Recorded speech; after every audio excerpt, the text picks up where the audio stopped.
Bienvenue dans L'Œil Écoute, le podcast indépendant qui analyse notre rapport à l'image photographique et l'évolution du médium à l'heure de la suprématie du numérique et du digital. Aujourd'hui, nous recevons Clarisse Rebotier. Bonjour Clarisse, tu es aujourd'hui une photographe reconnue. Ton travail a été publié dans de nombreuses revues, en France et à l'étranger. Tu as été récompensée par notamment le prix Central Color ou le prix UPP. Oui. Celui du Festival européen de la photographie de nu à Arles en 2014 également. Et tes expositions depuis 2008 t'ont fait connaître un peu partout, en Italie, à New York, à Bruxelles, en Tunisie et à Paris bien entendu. Pour commencer, je vais te citer une phrase de Jane Evelyn Atwood. Avec la photographie, il y a toujours des surprises. Interrogée cet été par Arnaud Laporte sur France Culture à la BNF. Et comme je sais que tu as travaillé avec elle cette année, je voudrais que tu commentes cette remarque et si elle correspond à ce que tu penses, parce que je trouve que ton travail est aussi plein de surprises pour celui qui le regarde. Moi, je dirais que la photographie me permet de me faire des surprises. Je pense que c'est avant tout ça que je cherche dans mon travail et probablement dans ma vie, d'être surprise au maximum. Du coup, dans tes processus de travail, tu intègres cette volonté de créer la surprise. Oui, en fait, c'est un des mécanismes que j'utilise tout le temps. Comme ce que je cherche, je pense à peu près dans tous mes sujets, c'est de changer de point de vue, d'offrir un nouveau point de vue sur des choses dont on a l'habitude. Je vais toujours travailler sur le décalage et essentiellement sur la surprise, puisque c'est la question, entre le sujet que je choisis et le contexte dans lequel il est intégré. Alors ton actualité aujourd'hui, c'est une exposition événement au musée de l'Homme. Tu vas exposer en même temps que Sebastião Salgado à l'occasion de la commémoration des 70 ans de la Déclaration universelle des droits de l'homme. Et ton exposition s'appelle Ik et Nunc. Est-ce que tu peux nous dire comment a émergé ce projet ? Est-ce que c'est toi qui en as eu l'initiative ou est-ce que c'est le musée de l'Homme qui a passé commande ? Est-ce que tu peux nous raconter un petit peu la genèse du projet pour le musée de l'Homme ? Alors, je suis complètement entièrement à l'origine du projet que j'ai monté en 2017. J'ai eu envie de rencontrer des personnes que moi j'appelle réfugiés parce qu'ils cherchent un refuge. Et donc j'ai contacté différentes associations et c'est l'association Aurore et c'est qui a répondu présent et des étudiantes de Sciences Po avec qui à qui j'ai proposé ce projet. Je leur ai dit voilà, je voudrais rencontrer des personnes qui sont accueillies dans votre centre et donc on a fait juste une rencontre au départ et j'ai donc il y avait, je sais pas, une vingtaine de personnes qui étaient présentes. Et je leur ai dit, voilà, j'aimerais vous prendre en photo sur l'esplanade des droits de l'homme, parce que vous avez cette place-là. Et ceux qui sont partants, voilà, pour avoir votre visage comme témoignage de cette envie, en fait. Parle-nous de cette association Aurore. Elle existe depuis combien de temps ? C'est une très grosse association qui récupère des lieux en transition, par exemple la SNCF qui va avoir des locaux et qui les utilise comme logements sociaux pour accueillir des gens. D'accord. Et elle existe depuis combien de temps ? Longtemps et elle est partout. Et donc, comment se sont déroulées les premières rencontres avec les personnes qui ont bien voulu accepter de participer au projet ? Les premières rencontres, c'était génial. Donc, on était, quelques dizaines. Tout le monde parlait toutes les langues. Et ça se passait au sein de l'association ou c'était carrément sur le parvis directement ? Non. D'accord. Non, en fait, ce qui est très important dans ce projet, c'est le fait que ça dure longtemps. C'est-à-dire que j'ai pas du tout envie de proposer aux gens de les prendre en photo et après, ciao. Oui, c'est pas fugitif comme rencontre. Ce qui m'intéresse, c'est-à-dire que si je suis dans l'accueil des gens, faut vraiment que je les accueille. Donc, j'ai pas envie de les rencontrer une heure et de m'en aller. Donc, ça fait partie du projet. Et ça, tu leur expliquais dès la première fois Oui, je leur ai dit, on se verra plusieurs fois pendant un certain temps, le temps en fait de vraiment être ensemble. D'accord. Donc, on s'est vus 3-4 fois sur la durée d'un mois. La première fois, on s'est rencontrés, on a discuté. C'était génial parce que, en fait, même si les gens étaient logés dans ce centre où ils étaient plus de 200, même si certains parlaient la même langue, ils étaient pas forcément copains. C'est pas parce qu'on parle la même langue qu'on pas forcément des relations intimes ou proches. Voilà. Du coup, le fait d'avoir le projet, ça a rassemblé aussi des gens qui vivaient ensemble. Et ça leur a permis de se connaître. Voilà. Enfin. Et donc voilà, j'ai présenté le projet et c'était génial. On parlait, certains traduisaient, retraduisaient pour que tout le monde soit vraiment au courant. Donc ça prenait un certain temps. Et moi, j'adore ces temps-là où on attend que tout le monde soit vraiment réuni, en fait. Donc, dès le départ de ton initiative, tu as souhaité organiser ces réunions en groupe, oui. Pas chacun leur tour, oui. Etc. C'est ça qui comptait pour toi, ouais. de tout de suite les mettre dans un contexte où ils étaient forcément considérés comme un groupe avec des liens qui allaient se créer entre eux. Oui. Je voulais nous rassembler. Que vous fassiez partie d'une même famille. Voilà. Dans quelles conditions ils sont ici en France? Ils sont sans papier ou ils sont parfois des papiers? Toutes les situations existent. C'était très varié. Ouais, voilà. Des hommes, des femmes. Hein. Oui, plus d'hommes, mais les deux. Et des enfants. Oui. Alors, il y a pas d'enfants ni de familles complètes qui ont voulu participer. Qui ont pu, je sais pas, mais il y en avait dans le centre. Il y a même des enfants qui étaient nés dans le centre. Donc voilà, ça c'était la première réunion. Ensuite, on s'est donné rendez-vous donc à nouveau au centre. On a été tous ensemble à pied en métro au Trocadéro. Le centre est dans le 13e. C'était aussi une expérience d'être dans le métro à tous ensemble, dans le métro. Et ensuite, on a fait donc la journée de photos sur le parvis des droits de l'homme. Et ensuite, la semaine suivante, on s'est encore retrouvés au centre.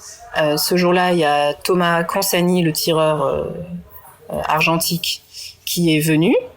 Nous, en amont, on avait déjà récupéré une cuisine du centre pour installer un labo photo. Improvisé. Voilà. Et ensuite, pendant toute la journée, chacun est venu, on était à nouveau 30 dans le labo, la cuisine de 12 mètres carrés.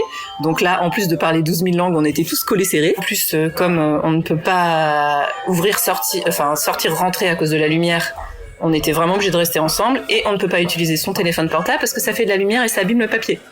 Donc on était vraiment, il n'y avait pas d'autre solution que de se toucher et de parler. C'était un peu un piège inattendu. J'adore les pièges. Non.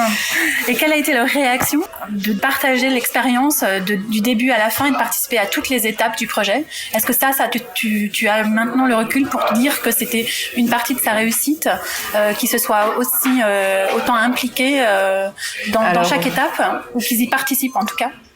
Il n'y a pas eu de réunion après pour faire un... Mais tu l'as senti toi dans leur réaction, dans leur sourire, dans leurs yeux. C'était la fête. C'était la fête, c'est sûr, tout le monde était hyper joyeux. De toute façon, on voit bien les portraits, les gens sont souriants. Tout à fait, et les tirages, c'était vraiment la fête. Alors, il me semble que certains, tu m'avais dit, quand on s'est parlé la première fois, que certains étaient d'ailleurs dans le milieu de la photographie dans leur pays d'origine. Ouais, certains étaient photographes, donc... C'est quand même incroyable. C'est un heureux hasard. J'ai la chance qu'il ait accepté de venir. Ouais. Non, c'est pas tellement bizarre. Sur 250 personnes dans un centre, c'est normal qu'il y ait quelques photographes. Finalement, c'est un métier comme un autre. Un métier comme un autre. Donc, et donc, pour répondre à ta question, quelles ont été les retombées, j'ai discuté après avec les responsables du centre qui m'ont dit que pendant les semaines suivantes, ça a vraiment eu un impact sur l'atmosphère et l'ambiance entre les gens dans le centre. Donc, c'est-à-dire ça a créé l'événement et finalement tout le monde est venu dialoguer avec les gens qui participaient au projet et ça a créé quelque chose de hyper positif. Oui. C'était le centre du Loiret qui déjà faisait pas mal de partenariats, ils étaient vraiment super. Et là, ça a fait partie aussi des activités qui ont vraiment réuni les gens, quoi. Le centre a fermé depuis parce que la SNCF l'a récupéré. Oui, donc là, à chaque fois, ils doivent trouver un autre lieu pour ces personnes. Voilà, c'est à chaque fois douloureux, mais ça fait partie du principe. Voilà. Ouais, ils le savent au départ, j'imagine, avant d'intégrer le lieu. Je sais pas si tous les gens qui arrivent dans le centre sont au courant de ça, qu'il y a peut-être un moment où ils vont devoir partir. Mais ni combien de temps chacun reste, c'est très variable selon les papiers. Sur ton site internet et je crois aussi dans les supports du Musée de l'Homme, tu dis cette phrase: j'entends souvent parler des gens différents, mais je n'ai pas encore compris de quoi ils sont censés être différents.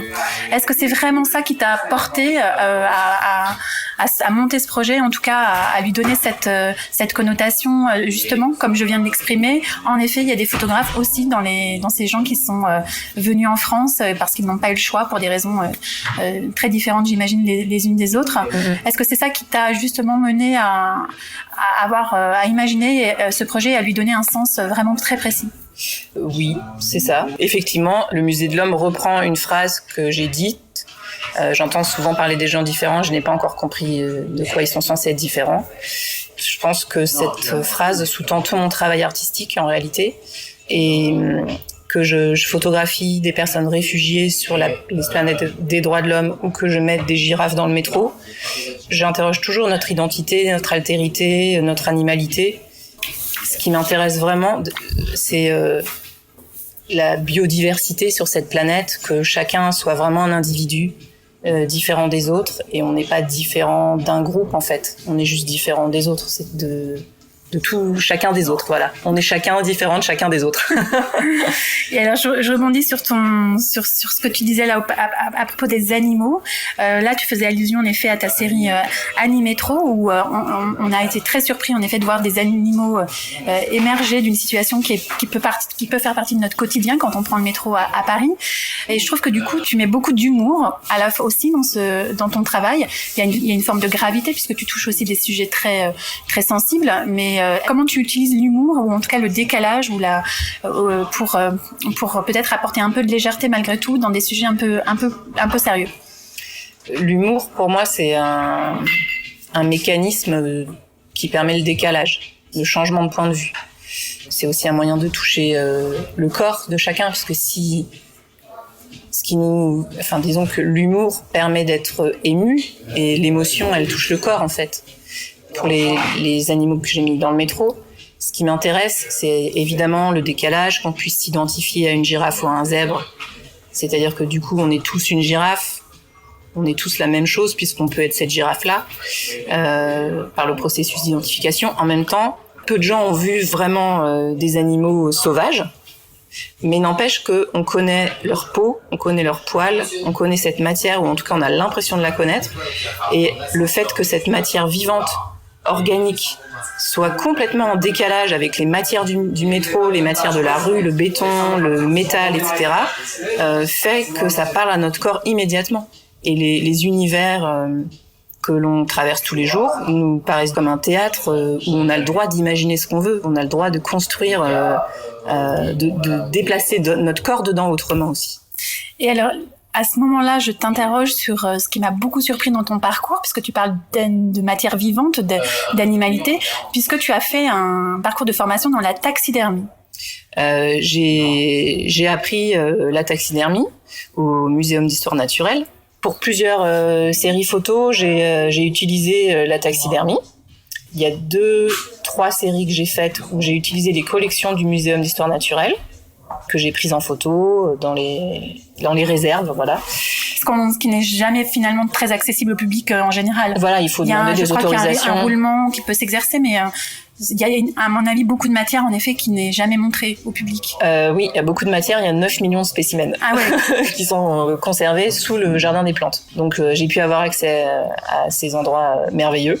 Oui, donc quand je disais que tu as eu un parcours de formation, c'est plutôt que tu as été amené à rencontrer quelqu'un qui t'a expliqué son métier et avec qui tu as pu entrer dans ces réserves inaccessibles au public d'habitude. Voilà, je voulais faire des photos avec des animaux. J'ai donc contacté le taxidermiste du Muséum d'histoire naturelle, Christophe Gottini.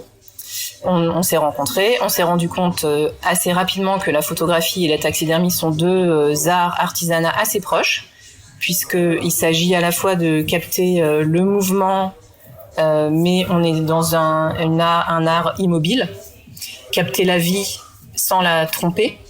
On est rapidement devenus amis au niveau de la création, et du coup on a été amenés à se revoir. On a un projet de livre ensemble sur la taxidermie, notre rapport à la mort, une approche philosophique de cet art artisanat.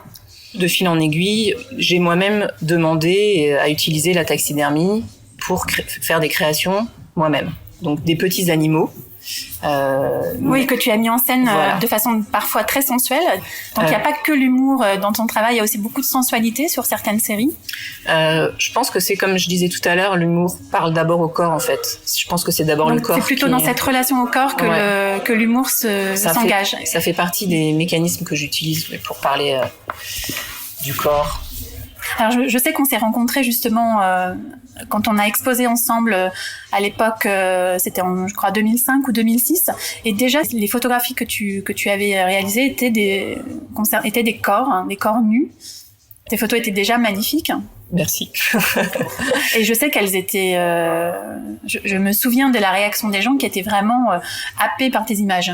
C'est vrai? Ah oui, je me souviens pas. Et en tout cas, là, tu es d'accord que tu retrouves exactement. La phrase que le Musée de l'Homme exactement, reprend. Tout à fait. Tu as gardé ce fil rouge depuis le début où tu as commencé à faire de la photographie.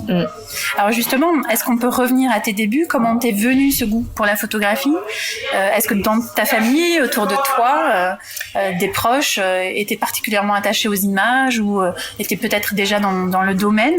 Comment est venue cette envie d'utiliser la photographie, en tout cas pour t'exprimer? Alors, je me souviens plutôt de la peinture. C'est plutôt la peinture qui m'a amenée à la photographie. Je devais avoir 6 ans et on a été avec mes parents dans un atelier d'artistes, qui était un de leurs amis, Jacques Chemet, qui faisait des peintures gigantesques, très sensuelles. Dans la manière de travailler, c'est-à-dire qu'il y avait beaucoup de couleurs, de matières de peinture, il utilisait plein de matières différentes et je me suis dit c'est ça que je veux faire, c'est que la matière dise quelque chose. Dès l'âge de 6 ans, tu as eu cette évidence qui s'est imposée à toi. Ouais, alors c'était la peinture. C'était sur la peinture, mais en tout cas sur la matière déjà et le langage du corps aussi. Donc quand tu le voyais peindre, j'imagine. Oui. Et puis après je suis devenue une droguée des musées. Ah, donc tu passais ta vie dans les musées. Voilà, je passais ma vie dans les musées quand j'étais ado, au lycée et un peu plus tard aussi. Je cochais sur le fichier des spectacles, il fallait que j'ai tout vu, sinon je me sentais pas très bien. Donc la lumière, c'était un truc hyper important. Je redessinais les tableaux, enfin comme beaucoup d'accord, de gens. Donc plutôt en dessin, et là t'as pas demandé à ce qu'on t'achète des pinceaux et des tubes de peinture. Alors mon père faisait de la photo, donc il est normal d'avoir autour du cou un appareil photo. D'accord. Mais t'as pas tout de suite pratiqué. Pas tout de suite. Je me suis jamais dit en tout cas que j'en ferais un métier. Donc, à quel moment cette conscience de pouvoir en faire un métier est arrivée? Ou alors c'est peut-être sur plusieurs mois? Je sais pas, c'est pas encore venu. C'est pas encore venu. Donc, t'as l'impression de ne pas être photographe? Je ne sais pas. Non, je me pose pas la question. Est-ce que c'est un métier? J'en sais rien. Je sais pas ce que ça veut dire. Je fais des photos, voilà. Donc tu n'es pas photographe, mais tu fais des photos. Voilà. Donc à un moment donné, peut-être que les déclencheurs pourraient arriver pour dire voilà, je suis photographe. J'espère que je n'aurai jamais la réponse à cette question. Très bien. Et en continuant sur ce parcours, quelles ont finalement été les grandes étapes qui t'ont permis d'évoluer peut-être ou de donner une impulsion différente? On a compris que tu avais ce fil rouge autour du corps, autour de l'altérité et de la diversité, mais est-ce que dans le parcours qui est le tien depuis, je crois que tu as fait une école de photographie malgré tout? J'ai fait un peu les Gobelins. Les Gobelins. Donc, est-ce que depuis que tu as commencé à photographier, à exposer, est-ce que tu as identifié vraiment des étapes qui ont marqué un point, quelque chose d'important dans ton travail? Voilà, tu parlais du prix Central Color tout à l'heure. C'est assez récent, en fait, il y a pas très longtemps. C'est en 2014. Voilà. Donc c'est assez récent. Et c'est la première fois que je tentais un concours, en fait. J'avais jamais fait ça. Et je me suis dit, tiens, je vais essayer. Et comme j'ai eu le prix, je pense que je me suis dit, ah oui, en fait, je peux. Mes images ont de l'intérêt. C'est-à-dire que voilà, ça intéresse les autres aussi. Donc voilà, ensuite, j'ai rapidement fait les Animétros, qui ont eu un succès incroyable. Voilà, ça. En fait, je sais pas si la question c'est de plaire, c'est surtout que ça générait beaucoup d'échanges avec moi, qui étaient hyper intéressants, et je continuerai à faire des photos tant que ça me permettra d'avoir des échanges avec les gens. Tu te sers de la photographie finalement pour rencontrer des gens et créer des dialogues entre toi et eux et entre eux également. En fait, c'est peut-être ma façon d'être militante. Les conversations politiques lors des dîners qui durent pendant 4 heures où tout le monde se fâche ou est content d'avoir eu raison, et après on rentre chez soi et on tond sa pelouse et on fait rien. Ça, c'est sympa, mais moi ce que j'aime c'est vraiment l'action. Et c'est vraiment une valeur pour moi. Et si à ma mesure je peux réunir 40 personnes qui après sont vraiment ensemble, en conscience de faire partie d'une vraie communauté humaine. Voilà, que chacun a le droit d'être ce qu'il veut. Et laisser une place à l'altérité. Si chacun dans le groupe peut, au contact de l'autre, mettre à l'épreuve son identité, c'est génial, j'ai fait ce que je peux. Alors au début de notre conversation, on parlait du travail que tu as pu réaliser en compagnie de cette photographe très connue aujourd'hui, une franco-américaine, Jane Evelyn Atwood. Cette année, je crois que tu as fait un travail ou en tout cas un stage avec elle, je ne sais pas exactement, un workshop. Pourquoi elle et est-ce qu'il y a d'autres photographes qui t'inspirent autant que cette femme photographe peut t'inspirer, et en quoi ça te nourrit dans ton travail, dans tes projets J'adore Jane. Jane, je t'aime. Qu'est-ce que ça t'a apporté en tout cas? Est-ce que c'était plus peut-être pour la rencontrer elle que finalement? Non. Ça, j'adore son engagement pour l'autre justement. Elle sait aussi garder une distance. Elle se noie pas du tout dans la personne et ça c'est très important. J'adore son engagement. Comment ces images sont un étendard, son engagement. Je trouve ça vraiment incroyable. Oui, il y a d'autres photographes qui t'inspirent, évidemment. Qui m'inspirent. Et là, le fait d'être avec Salgado, est-ce que c'était important pour toi justement de pouvoir t'associer avec quelqu'un qui a la même démarche? On connaît tous à peu près son travail sur l'humain, ses photos de guerre également. Est-ce que cette association, elle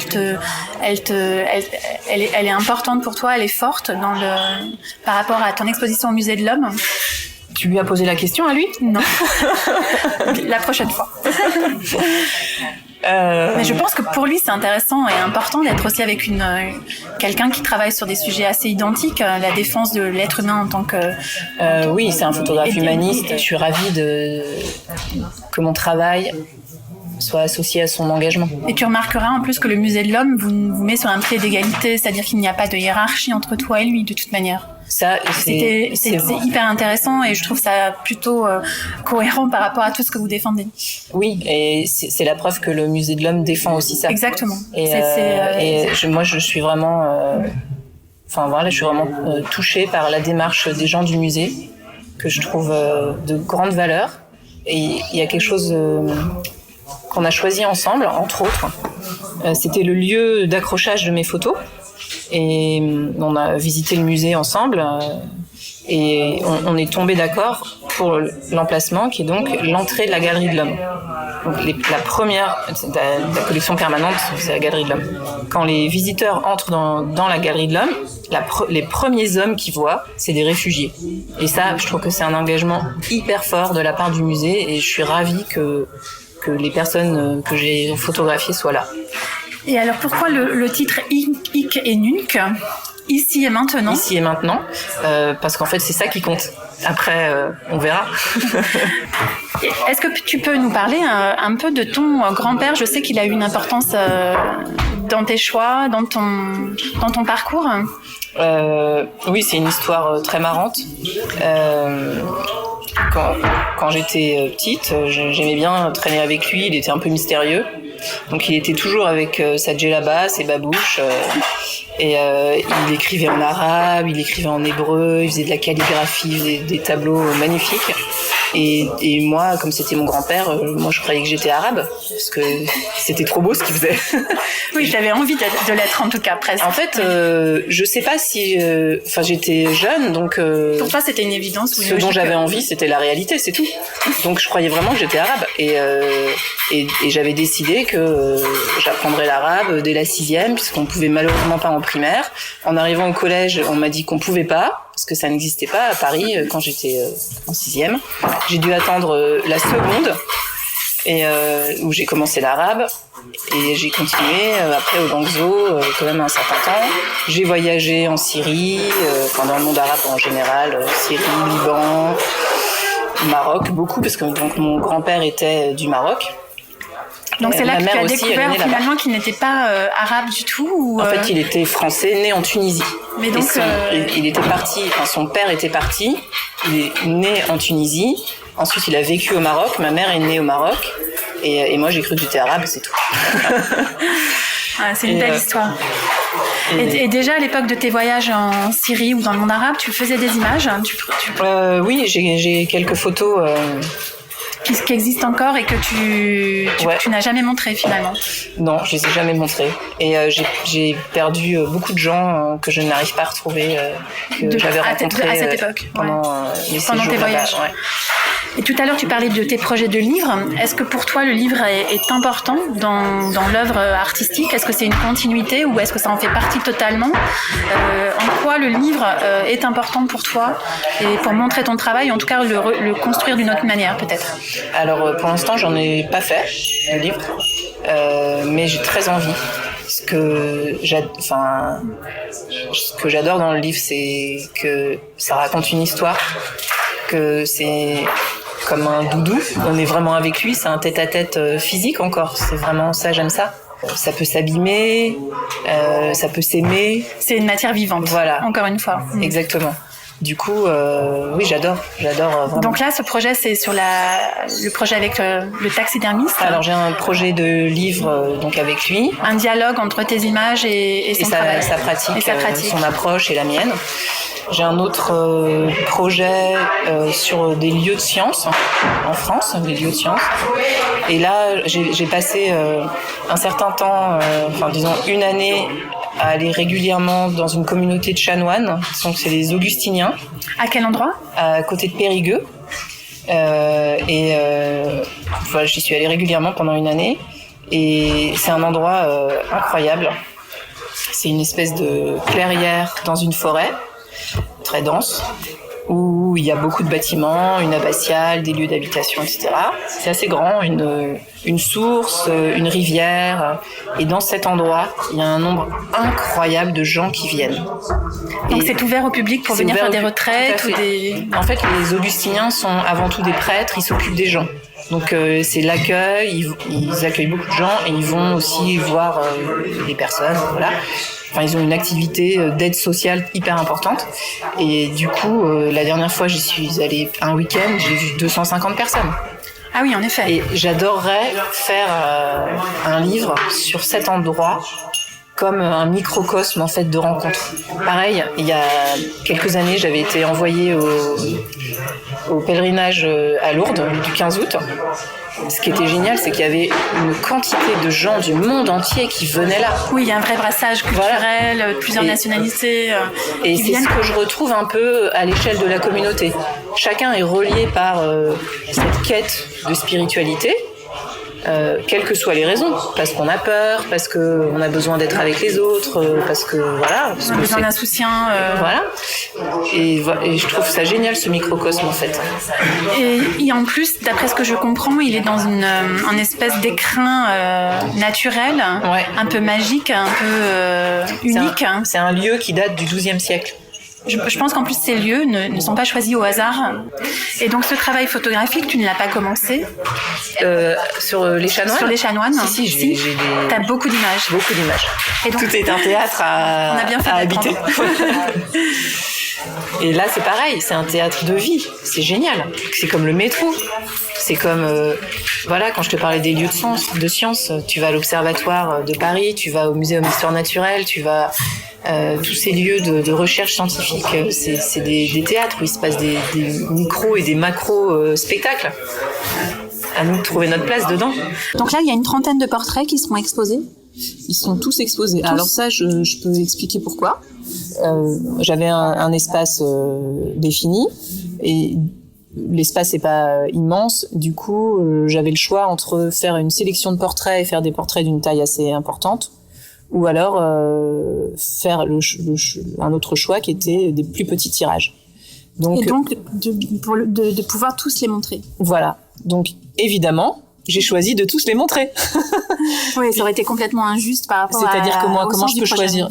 Ça n'a aucun sens. Je vais faire une sélection donc à l'entrée. Ça aurait été impossible à réaliser de ne pas mettre tous les portraits. Ouais. Et de toute façon, c'est complètement contraire à ma démarche. Exactement. De faire des choix de gens. Donc, Et est-ce que toutes les personnalités, parce que finalement ce sont des personnalités, seront présentes pour l'exposition ou certains ont malheureusement quitté la France Alors malheureusement, personne ne sera là. Et ça, c'est mon grand désespoir. C'est-à-dire que tous les gens soit j'ai perdu leur contact, j'ai essayé de les recontacter par les différentes associations, et surtout, ils ont été dispatchés en France. J'espère qu'ils sont dans des endroits bien, hein, c'est pas la question, mais malheureusement, ils pourront pas être là. Donc en fait, l'espoir, c'est de pouvoir montrer ces images peut-être à la télévision ou sur le net pour que ces personnes puissent se reconnaître et entrer en contact avec toi. Alors moi, je peux retrouver leur contact. Enfin, je suis en contact avec certains, mais j'aurais aimé que ce soit leur fête, en fait. C'est ça surtout. Oui, mais là, du coup, en effet, pour des raisons sans doute économiques, ils peuvent pas forcément prendre un billet de train et se déplacer, rester dormir ici. Bon, écoute, je crois que l'exposition dure 6 mois, même un peu plus, jusqu'au 30 juin. Ouais. Alors, on va lui souhaiter un grand succès, en espérant même qu'elle puisse continuer encore plus longtemps jusqu'à l'automne, peut-être.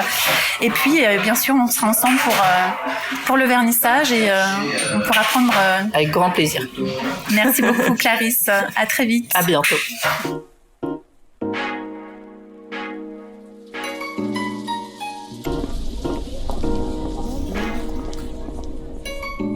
Bienvenue dans L'Œil Écoute, le podcast indépendant qui analyse notre rapport à l'image photographique et l'évolution du médium à l'heure de la suprématie du numérique et du digital.